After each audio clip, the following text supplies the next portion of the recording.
राजनीति में खासतौर से चुनाव के समय अपने विरोधियों के बारे में लोग बोलते हैं और थोड़ा बढ़ा चढ़ाकर बोलते हैं, लेकिन आपको अपने बारे में भी तो बताना पड़ेगा।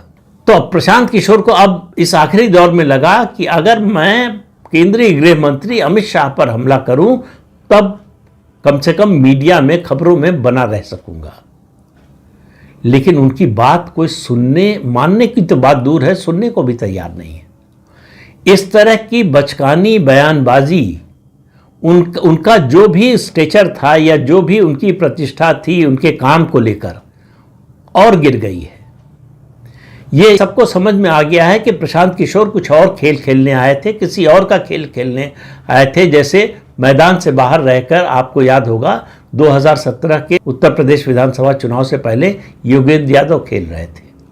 योगेंद्र यादव तो कम से कम आंदोलन जीवी है, जहां आंदोलन होता है वहां पहुंच जाते हैं। जैसे कुछ लोग होते हैं जहां भंडारा होता है वहां पहुंच जाते हैं, हर भंडारे में खाते हैं।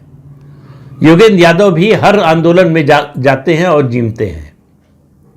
प्रशांत किशोर को थोड़ा अपने बारे में गलतफहमी, कुछ लोग होते हैं जिनको लगता है कि उनकी हैसियत बहुत ज्यादा है। गृह मंत्री अमित शाह पर बयान देकर उन्होंने ये बताने की कोशिश की है कि मैं बहुत महत्वपूर्ण हूं और मुझे हराने के लिए, मुझे कमजोर करने के लिए केंद्रीय गृह मंत्री अमित शाह को मैदान में उतरना पड़ा। मुझे लगता है कि अमित शाह के दफ्तर का चपरासी भी इस झांसे में नहीं आने वाला। प्रशांत किशोर की क्या हैसियत है ये अमित शाह से बेहतर कौन जानता है। वो भाजपा के लिए काम कर चुके हैं। 2014 के चुनाव के बाद वो चाहते थे कि पार्टी उनको राज्यसभा में भेज दे, ऐसा पार्टी के सूत्रों का कहना है, मुझे किसी ने बताया नहीं है। तो जो जवाब अमित शाह ने दिया जो चर्चा में है, उन्होंने कहा कि आपने काम किया, आपको पैसा मिला, खत्म बात हो गई।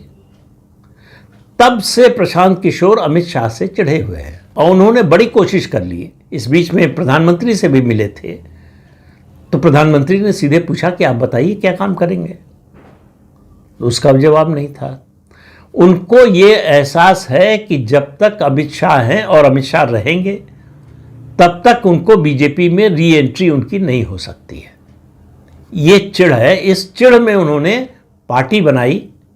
पैसे की कोई कमी नहीं थी तो पैसा बेतहाशा खर्च किया और पार्टी बनाई ये सोचकर कि कम से कम बीजेपी एनडीए के वोट काटकर बीजेपी एनडीए को हरा सकते हैं। अब वो भी होता हुआ नहीं दिख रहा है।